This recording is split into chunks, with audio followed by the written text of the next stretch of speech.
수사가 가다가 뭔가 턱턱턱 막히는 느낌이 든다. 검찰 관계자들이 이렇게 얘기하고 있는데 그중에 지금 가장 시급한 게 김배윤 박사님. 네. 휴대폰은 그렇다 쳐도 은행 계좌라는 거예요. 이게 청와대 ATM에서 5천만 원을 쐈다라는 이야기가 나오잖아요. 네. 제가 만약에 이제 조국 장관의 변호사라면 조국 장관이 정말로 무죄라고 믿고 있다라면 계좌를 빨리 하라라고 오히려 검찰한테 얘기할 거예요. 같아요. 네. 아, 내 계좌 좀 봐라. 이게 무슨 사모펀드냐. 뭐 예컨대 그때 전세금 모자란다고 해서 내가 지금 전송한 거 5천만 원이 다 있지 않느냐. 어떻게 이걸 갖고 나한테 사모펀드로 엮냐. 오히려 더 억울할 것 같아요. 네, 그러니까 지금 현재 정경심 교수가 구속이 돼 있는 상태인데 11가지 혐의로 구속이 돼 있지 않습니까? 여기는 분명히 뇌물에 관한 혐의는 적시가 돼 있지 않습니다.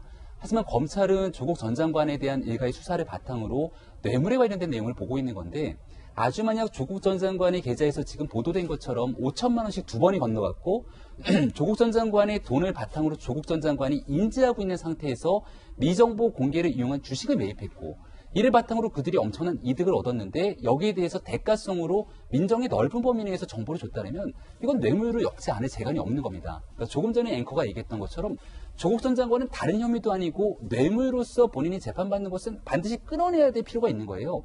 본인의 방어권 차원에서도. 그렇다면 내가 돈이 이렇게 들어가게 됐던 것에 대해서 분명한 소명을 해야 될 것이고 이 돈이 이렇게 들어갔지만 이 5천만 원씩 두 번 들어갔던 것이 주식 투자하려고 했던 것이 아니다라고 얘기를 해줘야 되거든요. 예. 지금까지 조국 전 장관 방어하는 소위 말하는 논리를 구성하는 분들의 얘기 들어보면 돈이 건너는 것 같지만 그 돈이 주식 샀다고 어떻게 얘기하지? 증거 없다. 라고 얘기를 하잖아요. 그거 아주 간단합니다. 조국 전 장관 계좌 보고 조국 전 장관에서 들어간 정경심 교수 계좌 본 다음에 여기서 주식을 샀는지 안 샀는지만 밝히면 되는 거예요. 오히려 이렇게 적극적으로 항변하면서 여론을 다시 한번 반전시킬 필요가 저는 제가 조국 전 장관이면 할 것 같은데 지금 상황에서는 그렇게 얘기하지 않는 부분들을 보아하니 검찰의 수사가 상당 부분 속도를 내고 있는 것 같고 여기에 대해서 조국 전 장관 측은 수세적인 상태에서 뭔가를 준비하고 있는 것 같은데 법원에서 자꾸 이런 방식으로 영장을 기각하게 되면 나중에 훗날 시간이 지나고 나서 법원을 향해서도 어떤 문제가 있었는지에 대한 여부를 국민이 묻지 않을 재간이 없을 겁니다. 한 가지 마지막 정리해서 말씀드리면 휴대폰 얘기도 나왔습니다만 박 전 대통령 국정농단 사건 속에서 정호성 전 비서관의 휴대폰 녹취 파일이 발견되지 않았으면 당시 재판은 어떻게 흘러갔을까요? 저는 그런 생각이 들거든요. 지금 휴대폰은 민정수석으로서 휴대폰이기 때문에 대통령과 통화, 주요 요인과의 통화가 있어서 압수수색이 안 될 수도 있다고 얘기를 하게 되는데 그럼 정호성 전 비서관 휴대폰을 왜 압수수색합니까? 정호성 전 비서관 휴대폰에는 대한민국의 온갖 정보와 기밀들이 다 있을 텐데 이런 것들에 대해서 수차례 다 영장이 발부가 됐습니다. 형평성 차원에서 왜 조국 전 장관의 휴대폰과 계좌에 대해서 유독 이렇게 영장이 기각되는지에 대한 합리적인 설명이 있지 않고서는 국민의 사법부를 향한 불신이 깊어가는 건 아닐지에 대한 걱정이 너무나 큽니다. 예. 자, 물론 이 높아심 때문에 한번 짚고 말씀드리고 넘어가겠습니다만 조국 전 장관 일가와 관련된 혐의는 아직까지 확정적인 것은 아무것도 없다. 그렇기 때문에 그 어느 것 하나 단정할 수 없다라는 말씀 드리고 우리 돌직구쇼 패널 개인의 의견일 뿐이라는 것도 높아심상 덧붙이겠습니다. 자, 그런가 하면 어제 법무부가 오보를 한 출입 기자에 대해서는 검찰 출입을 막겠다라는 신설 규정을 만들어서 이 논란이 일었습니다. 오보인지 아닌지는 정부가 판단하겠다라고 밝혔는데 하루 만에 법무부가 입장을 슬그머니 바꿨습니다. 자, 왜 그러냐 하면 어제 한국기자협회가 나섰거든요. 법무부를 상대로 언론 통제 시도를 즉각 중단하라.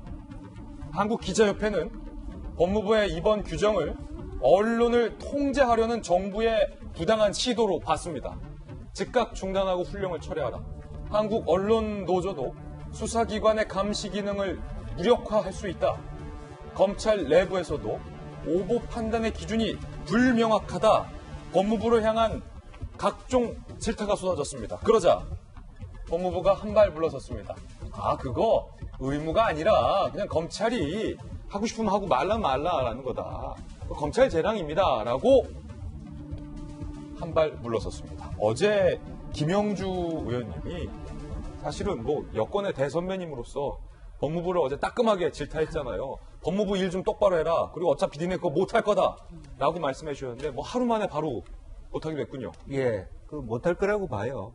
못할 거라고 보고 이렇게 한 발 물러서고 지금 현재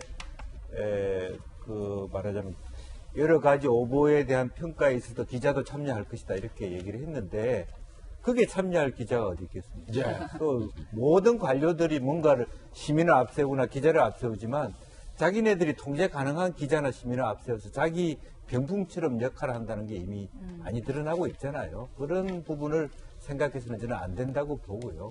실제로 모든 지방자치단체, 어제 뭐 김인영 장관도 얘기했습니다만은 현재 서울시만 하더라도 기자 그 석이라든지 그런 것을 기자들한테 맡겨놓습니다. 네. 시가 전역하냐 하지 않아요.